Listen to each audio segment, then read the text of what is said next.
Hello बच्चों, agree update institute के digital platform पर आपका एक बार फिर से हार्दिक स्वागत करता हूं।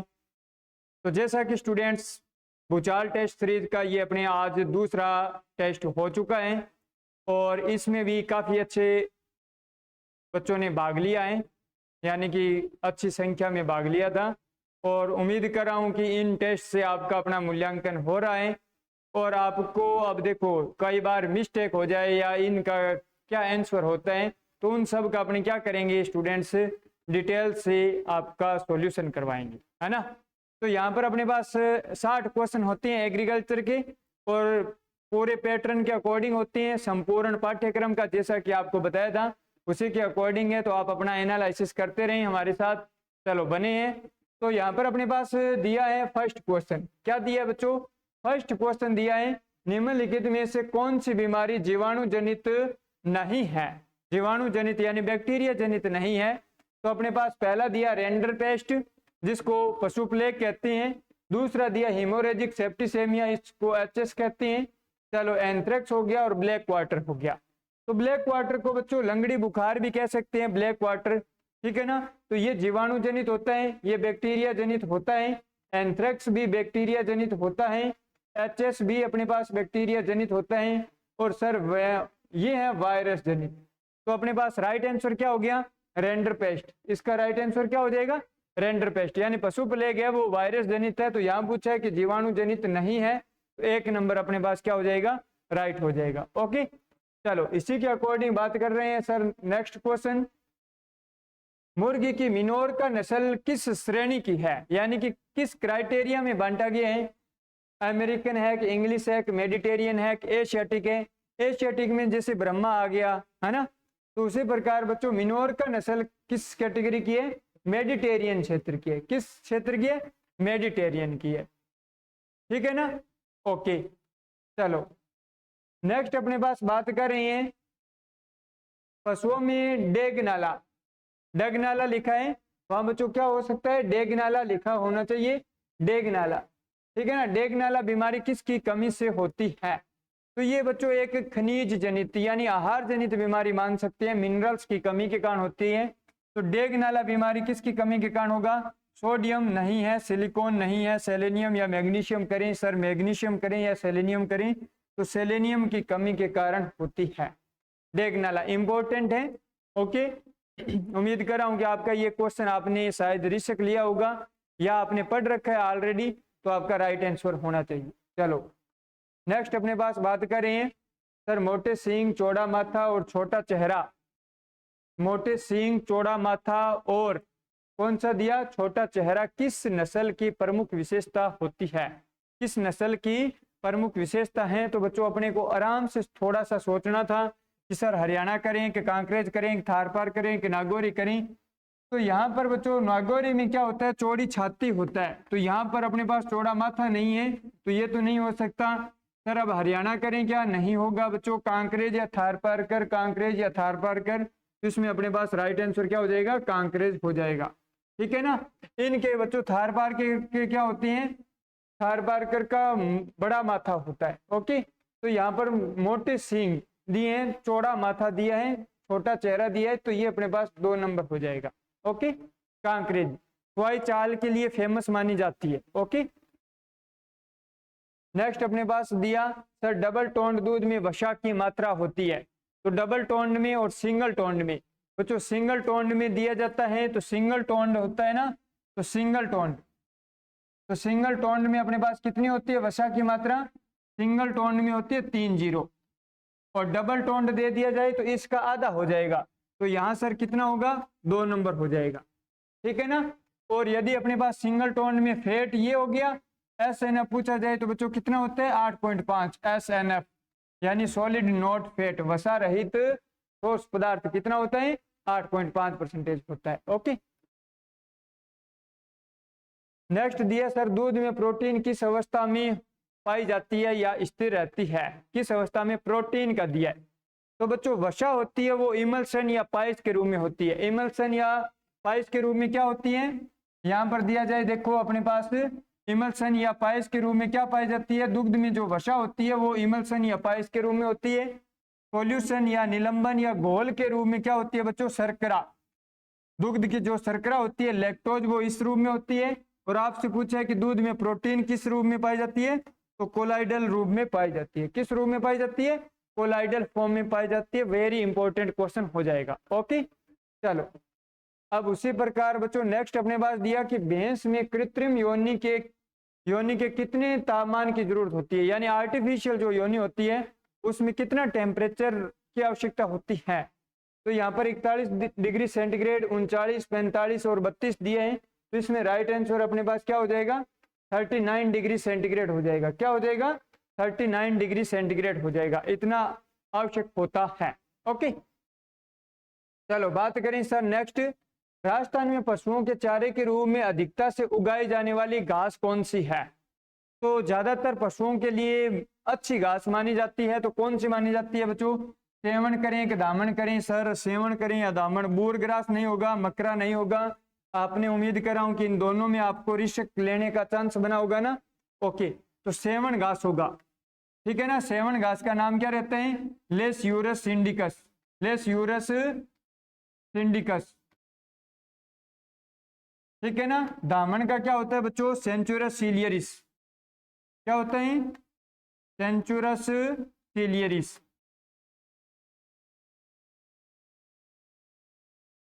ओके, वेरी इंपॉर्टेंट है। तो इसमें आप कहोगे सर राइट आंसर क्या हो गया? 1 नंबर हो गया। चलो बात करें सर नेक्स्ट। ऊंट में पेट के कौन से भाग की कमी होती है? कमी का अर्थ हो गया बच्चों ऊंट में कौन सा भाग अनुपस्थित होगा? पेट को 4 भागों में, यानी पशुओं का जो पेट होता है, ओके, तो अमाशय को कह सकते हैं, तो 4 भागों में बंटा होता है स्टोमेच, ठीक है। कौन सा? रूमेन, रेटिकुलम, ओमेजम और एबोमेजम। तो जिसमें बच्चों अपने पास क्या होता है? एबोमेजम। एबोमेजम होता है वास्तविक, तो ये तो वास्तविक होता है। तो यहाँ पर ऊंट में ये तो पाया जाता है, ओमेजम नहीं पाया जाता है। तो आपके पास क्या हो जाएगा? राइट आंसर हो जाएगा 2 नंबर। राइट आंसर क्या हो जाएगा? 2 नंबर। ओके, चलो बात करें सर नेक्स्ट। भेड़ों में प्रजनन मुख्यतः आधारित होता है। तो भेड़ों में यानी कि आपको दिया जाता है कई बार कि सीजनल या यूं कहें कि ऋतु के आधार पर प्रजनन किस में पाया जाता है, तो वो भेड़ माना जाता है। कि भेड़ में प्रजनन होता है वो किस आधार पर होता है? ऋतुओं के आधार पर होता है। ऋतु के आधार पर होता है। वेरी इंपॉर्टेंट क्वेश्चन होगा। भेड़ में प्रजनन मुख्यतः आधारित है, ऋतु के आधारित है, न कि उम्र, वातावरण और ये कोई नहीं, इनमें नहीं होगा। अपने पास 1 नंबर इसका राइट आंसर होगा। ओके, चलो। और यदि पूछा जाए बच्चों इसमें हीट कैसी होती है? हीट कैसी होती है? तो सिंक्रोनाइजेशन हीट पाई जाती है। कैसी? सिंक्रोनाइजेशन। सिंक्रोनाइजेशन हीट भेड़ में पाई जाती है। और यदि बात करें sir silent heat, silent heat, silent heat किस में पाई जाती है बच्चों? भैंस में पाई जाती है। किस में? भैंस में पाई जाती है। ओके, तो इस बात का थोड़ा सा ध्यान रखूंगी। चलो बात करें सर नेक्स्ट। ब्रॉयलर की उम्र होती है, ब्रॉयलर की उम्र कितनी होती है? तो ब्रॉयलर की बच्चों कितनी होती है? 8 से 12 सप्ताह, 4 से 6, 10 से 12। तो 8 से 12 सप्ताह की जो मुर्गियां होती हैं इनको ज्यादातर मांस के पर्पज के लिए काम में लिया जाता है। मांस के पर्पज के लिए काम में लिया जाता है, तो इसलिए आपको ध्यान रखना होगा। तो 1 नंबर इसका राइट आंसर हो जाएगा। ओके, चलो अब अपने पास बात करें नेक्स्ट। यहां पर देखो नेक्स्ट अपने पास कौन सा हो गया? क्रूड रेशे में टीडीएन, टीडीएन होता है। क्रूड रेशे में टीडीएन यानी कि अपने पास देखो चारे का रहता है कि रफे चार देना है कि ड्राई चारा देना है, जो शोषक रहता है ना, तो उसमें अपने पास तो या क्रूड फाइबर या क्रूड फाइबर लिखा मिल सकता है। तो क्रूड फाइबर में टीडीएन का पूछा है। ओके, तो यहाँ पर 60% से कम दिया जाए, 65, 50, तो ये 60% से कम होता है। टीडीएन क्या होते हैं? 60% से कम होगा। टोटल डाइजेस्टिव न्यूट्रिएंट दिया जाता है इस प्रकार। तो यानी कि अपने पास कुल पाच्य शील पोषक पदार्थ रहते हैं, तो 60% से कम होंगे। ओके, फिर अपने पास नेक्स्ट दिया सर दलहनी चारे में पाच्य क्रूड प्रोटीन TDN, ये वापस दे दिया। पाच्य क्रूड प्रोटीन दिया है यहाँ पर। तो यहाँ पर अपने पास कितना हो गया सर? 4 से 5%, 6 से 9%, 2.5 से 3%, 3 से 4। तो यहाँ पर अपने पास क्या हो जाएगा? 2.5 से 3% पाए जाते हैं दलहनी चारे में। ओके, ठीक है। फिर अपने पास नेक्स्ट दिया कि पशुओं की विभिन्न नस्लों को मिलाने को क्या कहते हैं? यानी कि कोई पशु की नस्लें हैं, उनको आपस में यदि क्रॉस करवाया जाता है तो क्या कहलाएगा सर? क्रॉस ब्रीडिंग कहलाएगा। क्या कहलाएगा? क्रॉस ब्रीडिंग कहलाएगा। ओके, क्रॉस ब्रीडिंग कहलाएगा। यदि पशु की कोई समान गुण वाली नस्लें हैं, समान गुण वाली नस्लें हैं और पीढ़ी दर पीढ़ी चल रहा है और उनका क्रॉस करवाया जाता है तो इन ब्रीडिंग कहलाएगा। उनका क्या कहलाएगा? इन ब्रीडिंग कहलाएगा। और यदि असमान गुण वाली हैं और उनका फिर क्रॉस करवाती हैं तो वो आउट ब्रीडिंग क्रॉस कहलाएगा। आउट ब्रीडिंग या आउट क्रॉसिंग कहलाता है। ओके, फिर देखो अपने पास नेक्स्ट क्वेश्चन दिया, पशुओं में ऋतुकाल अवस्था को क्या कहते हैं? यानी कि जो अपने पास ईस्टर साइकिल होता है उसके स्टेज को क्या कहते हैं? तो ईस्टर साइकिल को अपने पास देखो यहाँ पर अपने पास चीज क्या ध्यान रखना होगा? ऋतुकाल अवस्था को क्या कहते हैं? ठीक है, तो इसको अपने पास क्या हो गया? पूर्व मध्यकाल, प्री ईस्टर्स कहेंगे। इसको क्या कहेंगे? प्री ईस्टर्स कहेंगे। ओके, प्री ईस्टर्स कहते हैं, इस बात को ध्यान रखोगे। अब यहां पर यदि बात करें, ये सबसे लंबी अवधि रहेगी और द्विमध्यकाल होती है, सॉरी प्री ईस्टर्स काल होती है वो सबसे कम और द्विमध्यकाल होती है वो सबसे ज्यादा होती है। ओके, ये बात का ध्यान रखेंगे।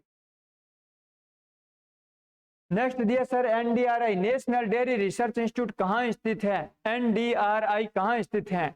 ओके, तो NDRI कहाँ स्थित है बच्चों? NDRI कहाँ स्थित होगा? NDRI होगा कहाँ? करनाल हरियाणा। कहाँ होगा? करनाल हरियाणा। ओके, तो ये 1 नंबर है। स्थापना वर्ष इसका क्या हो जाएगा? 1955। और इसी से रिलेटेड रहते हैं नेशनल डेयरी डेवलपमेंट बोर्ड आनंद गुजरात। कहाँ है? आनंद गुजरात। आनंद गुजरात है और इसका आपका सर स्थापना वर्ष 1900 क्या हो जाएगा? 65। 1965 हो जाएगा, बस ध्यान रखना होगा। ठीक है, ये वैसे NDRI है ना, बेंगलोर में स्थापित हुआ था 1923 में और इसको ट्रांसफर किया गया था, स्थानांतरण किया गया था। पर वर्तमान में क्या माना जा रहा है कि NDRI का स्थापना वर्ष 1955 करनाल हरियाणा ही माना जा रहा है। दुग्ध क्षेत्र में सहकारिता का सबसे सफलतापूर्वक उदाहरण माना जाता है, सहकारिता यानी कोऑपरेटिव के अकॉर्डिंग माना जाता है तो बच्चों आनंद या सिजेंटा, प्रो एग्रो, रक्षा। तो बच्चों सिजेंटा तो ये तो पेस्टिसाइड कंपनी रहती है, तो यहाँ पर अपने पास क्या हो गया? आनंद हो गया। क्या हो गया? आनंद। ओके, गाय के शरीर का सामान्य तापमान होता है, गाय के शरीर का सामान्य तापमान कितना होगा sir? 98 degree Fahrenheit, 45.6 degree Fahrenheit. बच्चों इनको पढ़ना होता है। तो यहाँ पर अपने पास देखो, यहाँ पर अपने पास लगभग कितना होगा? 101 डिग्री फारेनहाइट होगा। 101 डिग्री फारेनहाइट होगा, या लगभग कितना हो जाता है? लगभग अपने पास दिया जाता है तो 38.6 डिग्री सेंटीग्रेड सेल्सियस के लगभग इतना होता है। ठीक है ना, 38 या 39 डिग्री सेंटीग्रेड हो जाएगा। फारेनहाइट को अपने पास सेंटीग्रेड में भी कन्वर्ट कर सकते हैं। चलो नेक्स्ट अपने पास दिया सर बकरी की द्विप्रयोजनशील नस्ल है। बकरी की द्विप्रयोजन डबल पर्पज नस्ल कौन सी है? बारबरी, जमुनापरी, मारवाड़ी, बैतूल। तो यहाँ पर बच्चों अपने पास कौन सी हो जाएगी? इसमें अपने पास हो जाएगी जमुनापरी। जमुनापरी क्या है? डबल पर्पज नस्ल मानी जाती है, द्विप्रयोजनी। ठीक है ना। ओके, नेक्स्ट अपने पास दिया सर दूध में किस तत्व की कमी होती है? तो दूध को बच्चों क्या माना जाता है? संतुलित आहार माना जाता है या सार्वत्रिक आहार माना जाता है। तो यहाँ पर अपने पास संतुलित आहार का होता है, तो परंतु इसमें किस पोषक तत्व की कमी होती है? तो कमी बच्चों किसकी? मैग्नीशियम नहीं, कैल्शियम। तो इसमें आयरन की कमी होती है। किसकी कमी होती है? आयरन की कमी होती है। ओके, देखो सिंपल ही क्वेश्चन रहते हैं। उम्मीद कर रहा हूँ कि आपकी तैयारी बहुत शानदार है। बस यहाँ एनालिसिस इस बात का आप कर रहे हैं कि कहीं मेन एग्जाम में कोई आसान क्वेश्चन जो भरने में गलती ना हो जाए, उस चीज का आप बेनिफिट इन टेस्ट सीरीज से क्या उठा सकते हैं। क्योंकि ऑनलाइन में जब अपने टेस्ट देते हैं तो उनमें कोई ज़्यादा कम टाइम में ज़्यादा करके और फ्री हो जाते हैं। यहाँ आपको 2 घंटे टाइम व्यतीत करने का टाइम मिलता है। दूसरा, आप क्या कंट्रोल कर पा रहे हो क्या क्वेश्चन को, कि हाँ ये क्वेश्चन करना चाहिए कि नहीं करना चाहिए, कितने नेगेटिव हो रहे हैं, इन सब बातों का आपका क्या होगा, एनालिसिस होगा। चलो बात करें सर, बोने गेहूं में बुआई की गहराई निर्भर करती है रेडिकल की या कोलियोप्टाइल की लंबाई पर? कोलियोप्टाइल की लंबाई पर डिपेंड करती है, ठीक है ना। लगभग देखो, बोने गेहूं की बुआई की गहराई किस पर, कोलियोप्टाइल की, ठीक है। और लगभग कितनी रखते हैं, 4 से 5 सेंटीमीटर रखते हैं, ठीक है ना, बोने गेहूं की। यदि ड्वार्फ नहीं हो, लॉन्ग टाइप हो, तो 6 से 7 सेंटीमीटर रखते हैं।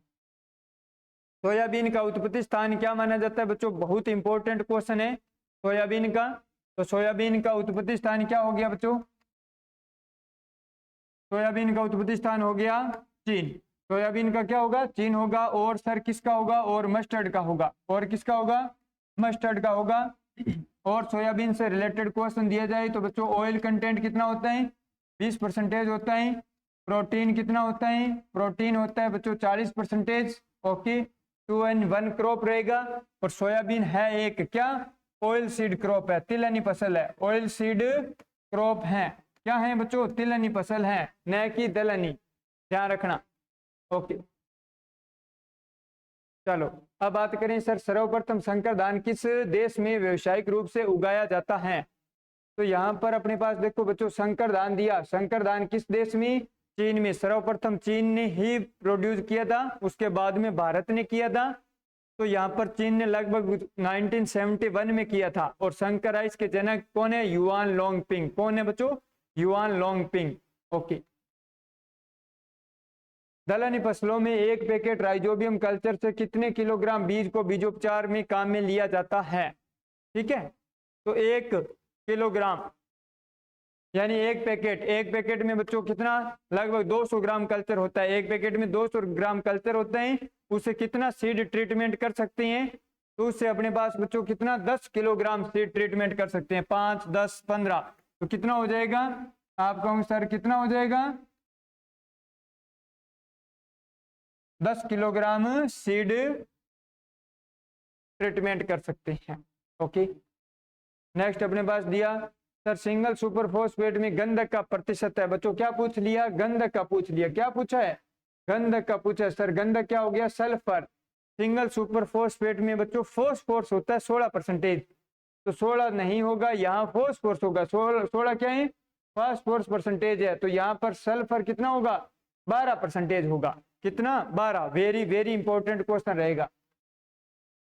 ओके सर, ये जल विलेय है क्या? हाँ। अच्छी गुणवत्ता युक्त गोबर की खाद में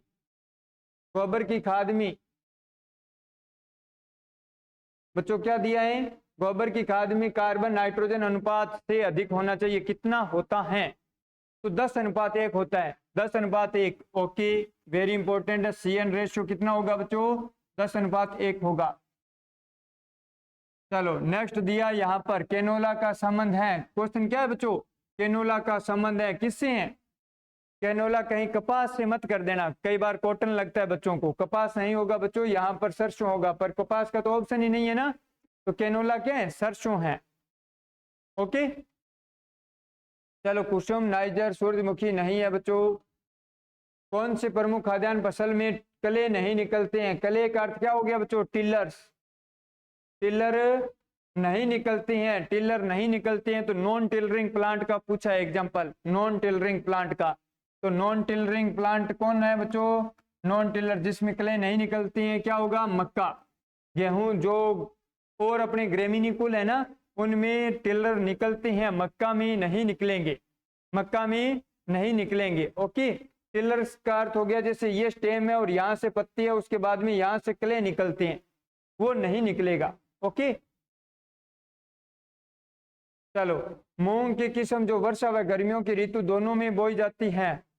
दोनों में बोई जाती हैं, तो टाइप 1 टाइप 44 के 851। तो बच्चों यहाँ पर क्या हो गया, पूषा वैशाखी जो दोनों ऋतुओं में उगाई जाती है। ओके, नेक्स्ट है अरंडी की उचित बीज दर कितनी है। अरंडी का बच्चों नाम याद रखना होगा, रिसिनस कॉम्युनिस। उत्पत्ति स्थान ध्यान रखना होगा, भारत। ठीक है, भारत ऑप्शन में नहीं मिले तो अफ्रीका होगा। ओके, और इसकी सीड रेट बहुत इंपॉर्टेंट है। सीड रेट इसकी कौन सी है, 12 से 15 किलोग्राम। कौन सी है बच्चों, 12 से 15 किलोग्राम। इतनी सर किसकी है, और है अरहर की। अरहर के भी आपको ध्यान रखना होगा, उत्पत्ति स्थान क्या होगा, अफ्रीका। ठीक है, चलो, अलसी किस कुल से संबंधित है। अलसी किस कुल से संबंधित है। अलसी बच्चों लाइन सीड। लाइन सीड को क्या कहते हैं बच्चों, फ्लेक्स सीड भी कहते हैं, क्योंकि अलसी के रेशे को फ्लेक्स नाम दिया जाता है, फ्लेक्स नाम दिया जाता है। और अलसी को लाइन सीड कहते हैं। तो बच्चों क्या हो गया, लाइनेसी। लाइनम यूसिटेटिसिमम इसका क्या रहता है, नाम रहता है। Okay, टीलियसी, Liliaceae, पेडेलियसी। पेडालियसी में बच्चों क्या हो गया, तिल हो गया। क्या हो गया, तिल हो गया। लीलियसी में प्याज लहसुन हो गया। टीलियसी में फालसा जूट हो गया। फालसा हो गया बच्चों, जूट मालवेसी कहा जाएगा। बरसीम के बीजों को उपचारित करते हैं। बरसीम को बच्चों ट्राइफोलियम, बरसीम का नाम क्या है, ट्राइफोलियम अलेक्जेंड्रिनम। तो यहाँ क्या नाम हो जाएगा बच्चों, राइजोबियम ट्राइफोलाई। ठीक है, मेलिलोटाई। मेलिलोटाई किसका हो जाएगा सर, मेथी का, मेथी और रिजका का। किसका हो जाएगा, मेथी और रिजका। ओके सर, मेडिकागो सेटाइवा से मेलिलोटाई। लोपिन, तो लोपिन वर्ग हो गया। जेपोनिकम बच्चों किसका हो जाएगा, सोयाबीन का। किसका हो जाएगा, सोयाबीन का। ओके, नेपियर घास को 1 हेक्टेयर क्षेत्रफल में, सर ऐसे तो हमारे सिलेबस में है ही नहीं, आपने क्वेश्चन दे दिए। तो बच्चों इस प्रकार के ना क्वेश्चन मिल सकते हैं, तो आपको थोड़ा सा क्या होना होगा, अवेयर होना होगा। या तो इन क्वेश्चनों को अटेंड करें यदि आपको आ रहा है तो, यदि नहीं आ रहा है तो इन क्वेश्चनों की टेंशन ना लें, क्योंकि जो क्वेश्चन नहीं आ रहे हैं आपको एग्जाम में नहीं अटेंड करना है, उससे कोई फर्क नहीं पड़ता है। यदि आप अटेंड करते और गलत हो गया तो फर्क जरूर पड़ेगा। तो यहाँ पर नेपियर घास को 1 हेक्टेयर क्षेत्रफल में लगाने के लिए, 1 हेक्टेयर क्षेत्रफल में लगाने हैं तो लगभग कितने रूट या स्लिप्स, क्योंकि इसका प्रवर्धन क्या होता है, गन्ने की तरह होता है, रूट या स्लिप्स का लिया जाता है ना, 2 या 3 अंकों से लेते हैं। तो यहाँ पर अपने पास 27,800 रूट या स्लिप्स, रूट स्लिप्स, क्योंकि प्रवर्धन किसका होता है, रूट जड़ों की स्लिप्स से लिया जाता है। ओके, और सरकार इस पर बढ़ावा दे रही है, तो आपको ध्यान रखना होगा। सापेक्ष आर्द्रता, रिलेटिव ह्यूमिडिटी किस में ज्ञात करती हैं। एक होती है रिलेटिव ह्यूमिडिटी, एक होती है एब्सोल्यूट, और एक होती है स्पेसिफिक। तो यहाँ पर अपने पास यहाँ पर अपने पास ये किस में हो गया, ये प्रतिशत में हो गया बच्चों। रिलेटिव ह्यूमिडिटी किस में हो गया, प्रतिशत में हो गया। ओके, चलो, भारत में प्रधानमंत्री फसल बीमा योजना किस वर्ष शुरू हुई थी। प्रधानमंत्री फसल बीमा योजना, सर ये 2015, 16, 17 क्या करें, तो बच्चों ये हुई थी 2016 में। कब हुई थी, 2016 में स्टार्ट हुई थी, ध्यान रखना होगा। ओके, फिर अपने पास दिया क्वेश्चन, केंद्रीय कृषि इंजीनियरिंग संस्थान यानी CIAE, central institute of agricultural engineering, बच्चों कहाँ स्थित है, भोपाल MP में। कहाँ स्थित है, भोपाल MP में है। आए हुए क्वेश्चन है सभी, तो आपको विशेष ध्यान रखना होगा, भोपाल MP में। सर और क्या है, Indian institute of soil science, भारतीय मृदा विज्ञान संस्थान भी कहाँ स्थित है, भोपाल MP में है। ओके सर, जोधपुर में क्या है, जोधपुर में काजरी है। लुधियाना में क्या है, सीफेट है। ठीक है ना। फिर दिया सर, कृषि सस्य जलवायु क्षेत्र में पौधे वृद्धि काल के उपयुक्त गणना के लिए वर्षा तथा अधिकतम वाष्पोत्सर्जन यानी कि पोटेंशियल इवेपोट्रांसपायरेशन के अलावा मुख्य कारक पूछा है बच्चों आपसे। तो इनके अलावा बच्चों वनस्पति तापमान, मृदा की गहराई नहीं होगा, मृदा में नमी भंडारण क्षमता नहीं होगा, इन दोनों पर ऋषिक लेना है बच्चों। क्या हो जाएगा, तापमान। तापमान राइट रहेगा इसका। नेक्स्ट अपने पास दिया कि राजस्थान को कुल कितने कृषि जलवायु खंडों में बांटा गया है। राजस्थान को कुल कितने कृषि जलवायु खंडों में यानी बच्चों दिया है एग्रो क्लाइमेटिक जोन में विभक्त किया गया है। तो राजस्थान को कितने में, 10 एग्रो क्लाइमेटिक जोन में बांटा गया और भारत को 15 में बांटा गया है। ओके सर, समझ में आ गया? ओके। नेक्स्ट बात कर रहे हैं सर, गोबर की खाद में बच्चों रटा रटाया क्वेश्चन नहीं करना है। हो सकता है आपने ये 100% गलत कर दिया हो, आपको मेन एग्जाम में इस प्रकार के आसान क्वेश्चन आ गए और आप रट कर गए हो तो गलत हो जाएगा।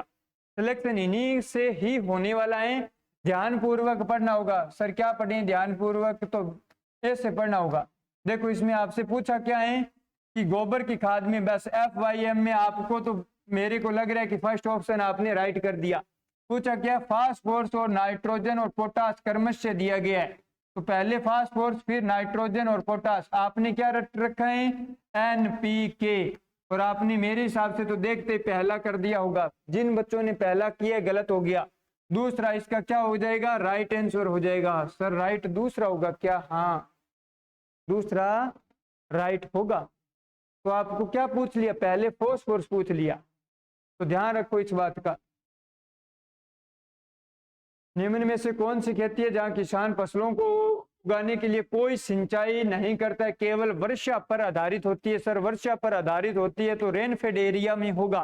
हाँ रेनफेड एरिया का सर अर्थ ये हुआ कि वे क्षेत्र जहां एनुअल वार्षिक वर्षा 1150 mm से ज्यादा हो।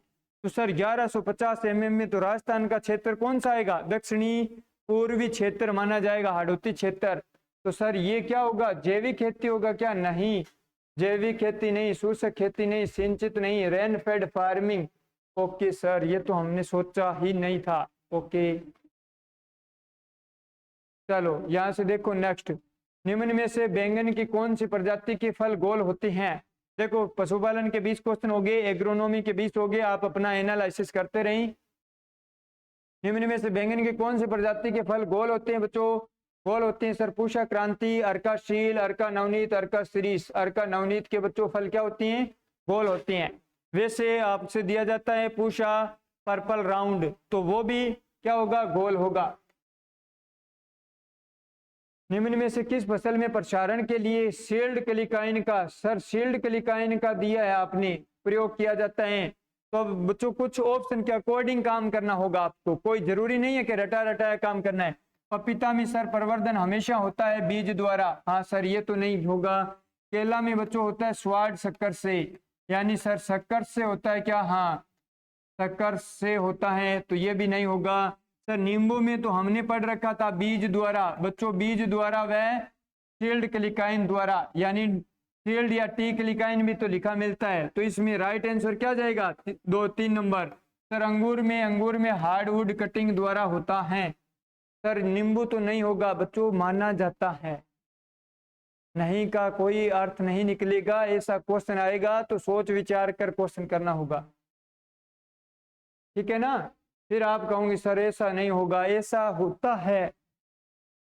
निम्न में से किस फसल में फलों का विरलीकरण करना, यानी कि फलों का थिनिंग करना वेरी इंपॉर्टेंट है?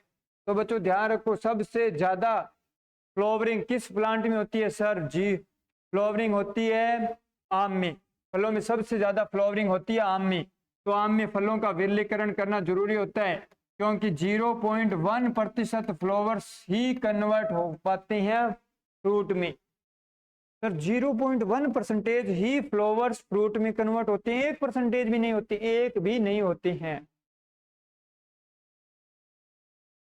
सब्जियों के लिए डिब्बाबंदी का माध्यम हो सकता है, यदि कैनिंग करते हैं, सब्जी लेते हैं, तो सब्जी में बच्चों क्या लेते हैं? ब्राइन लेते हैं। ब्राइन हो गया नमक का घोल, ब्राइन हो गया नमक का घोल। हाँ सर ब्राइन हमने पढ़ रखा था। तो नमक का घोल काम में लेते हैं बच्चों 2 से 3%, ठीक है ना? ध्यान रखने होगा। शक्कर नहीं लेते हैं। शक्कर बच्चों किसमें? फलों में, यानी चीनी का घोल होगा, उसको क्या कहते हैं? सिरप, वो फलों में काम में लेते हैं। तरबूज की किस्म पूषा बेदाना। हाँ सर पूषा बेदाना किसका संकरण है? टेट्रा 2 में पूषा रसल या पूषा रसाल, रसाल दे दिया ना, रसल है बच्चों, ये रसल है, पूषा रसल है। ओके सर किन्होंने विकसित किया था? डॉक्टर किहारा ने विकसित किया था। डॉक्टर किहारा नाम का साइंटिस्ट था, इन्होंने विकसित किया था। चलो ठीक है सर। हाँ गाजर में रंग विकास हेतु सबसे उपयुक्त तापमान कितना होगा? गाजर में रंगों के विकास के लिए बच्चों 12 से 15 करें कि 20 से 22 करें? तो यदि अपने पास बच्चों रंग के लिए बात कर रहे हैं तो 15 से 18 डिग्री सेंटीग्रेड उपयुक्त होगा। वेरी वेरी इंपॉर्टेंट हो जाएगा। ओके सर, ठीक है ना। सिल्वर फिश का अध्ययन किसके अंतर्गत करते हैं? सर ये कोई क्वेश्चन पूछने वाला है क्या? फिश मछली का तो अपने किस में करेंगे? पीसी कल्चर में करेंगे। पीसी कल्चर बच्चों क्या हो गया? गलत हो गया। क्या हो गया? पीसी कल्चर दिया, ये तो पीसी कल्चर गलत हो गया बच्चों। सिल्वर फिश क्या है? ये एक इंसेक्ट है। जब अपने पास बायोलॉजी पढ़ते हैं तो इंसेक्ट सर एंटोमोलॉजी में पढ़ते हैं क्या? हाँ, कीटों का अध्ययन किस में करते हैं? एंटोमोलॉजी में करते हैं। ओके सर, ये क्वेश्चन तो गलत हो गया। हाँ, अफीम पेपेवर सोमिनिफेरम है बच्चों। क्या पूछे? तो अलंकृत प्लांट है, ऑर्नामेंटल नहीं। सुगंधीय पादप है क्या? नहीं। औषधीय पादप है क्या? औषधीय पादप है सर। औषधीय कैसे हुआ? औषधीय हैं बच्चों, मेडिसिनल प्लांट हैं। ओके, राजस्थान में बेर के कांट छांट, बेर की कांट छांट का अर्थ हो गया बच्चों प्रूनिंग। प्रूनिंग कब करते हैं सर? मार्च अप्रैल में करते हैं। मार्च अप्रैल में करते हैं सर। इसमें तो मार्च भी दिया है और अप्रैल भी दिया है, तो क्या करते हैं बच्चों? मार्च अप्रैल नहीं याद रखना होगा, अप्रैल मई। अप्रैल का लास्ट वीक और मई का फर्स्ट वीक होता है, तो ऑप्शन क्या चला गया? 2 नंबर चला गया। ये एग्जैक्ट टाइम होता है। चलो बात करें सर, अधिकतम विटामिन सी किस में मिलता है? अधिकतम विटामिन सी बच्चों मौसमी, आंवला, बेर, पपीता। तो यहाँ देखो बेर में नहीं है सर, बेर में पाया जाता है बहुत कम मात्रा में, तो सबसे ज्यादा आंवला में। इससे भी ज्यादा बात करते हैं तो बारबेडनस चेरी में। ओके सर, नेक्स्ट क्वेश्चन क्या हो गया? नेक्स्ट क्वेश्चन हो गया बच्चों टमाटर का परिणाम कुंचन यानी लीफ कर्लिंग रोग। लीफ कर्ल रोग होता है बच्चों किसके कारण होता है? कवक जनित, सूत्रकृमि, वायरस जनित, पोषक तत्वों की कमी। तो यहाँ पर अपने पास क्या हो गया बच्चों? यहाँ पर अपने पास हो गया, ये देखो वायरस जनित। क्या हो गया? वायरस जनित।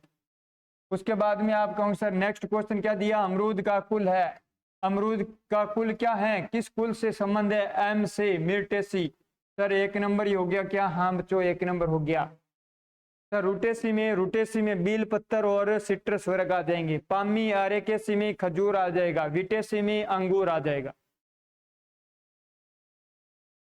वैशाली वधु एक प्रजाति है सर। वैशाली वधु अभी तक हमने पढ़ा नहीं, तो बच्चों जब यदि नहीं पढ़ा है तो छोड़ देना। जो क्वेश्चन नहीं पढ़ा है वो एग्जाम में मत करना, यदि आपको आ रहा है तो ही करना। ये सर किसकी हो गई? भिंडी की हो गई बच्चों। ये किसकी हो गई? भिंडी की। आईसीआर के प्रथम महानिदेशक थे, तो बच्चों आईसीआर के प्रथम महानिदेशक तो कभी नहीं भूलना होगा, डॉक्टर बीपी पाल हैं। कौन थे? डॉक्टर बीपी पाल, बेंजामिन पियर पाल। डायमंड बैकमोथ प्रमुख कीट किस फसल का है बच्चों? ये कोल क्रॉप का होता है। किनका होता है? कोल क्रॉप। सर कोल क्रॉप में फूल गोभी, पत्ता गोभी, तो बच्चों मेनली पत्ता गोभी का।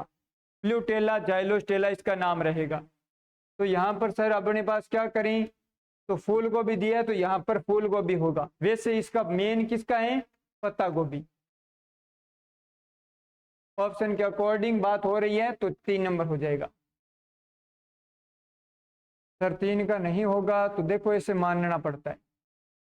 बाग में पौधे लगाने के लिए किस विधि से किसान अमरूद के अधिक से अधिक पौधे लगा सकता है? षट भुजाकार, आयता भुजक। देखो तो हेक्सागोनल में काम में लेते हैं। हेक्सागोनल षट भुजाकार में अधिक से अधिक सघन रोपण किया जाता है।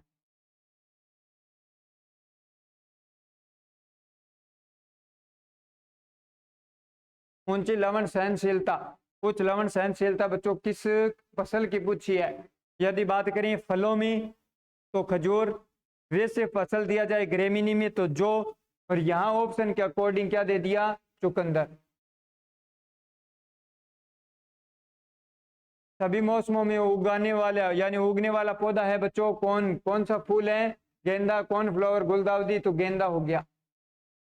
ओके ठीक है सर।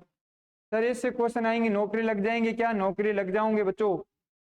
इनमें से कौन सा सूचक जलवायु का फल नहीं है? बस क्वेश्चन ढंग से पढ़ना है। नहीं है, नहीं पूछा है सर, नहीं है सूचक। खजूर तो सूचक है, अनार हैं, बेर हैं, केला बच्चों उष्ण है। केला किस जलवायु का प्लांट है? उष्ण जलवायु का है, शुष्क का नहीं है। ओके, आम और केला का ध्यान रखना। अनार के फलों के जूस में औसतन कुल घुलनशील ठोस पदार्थ डिग्री ब्रिक्स दिया जाता है, यानी टीएसएस की मात्रा पूछिए बच्चों, 5, 10, 15, 20, 15 टीएसएस अनार के जूस में कितना होता है बच्चों? कितना होता है? 15, 14.8, तो 15 जाएगा। ओके, तो वेरी इंपॉर्टेंट हो गया। आगे सर क्या आ गया? आगे हिंदी के क्वेश्चन, आगे हिंदी के क्वेश्चन। चलो कोई ना, आपको हिंदी के क्वेश्चन बसंत सर सॉल्यूशन करवाएंगे। तो आज अपना यहाँ तक क्या हो गया? एग्रीकल्चर के कंप्लीट हो गए। Thank you students.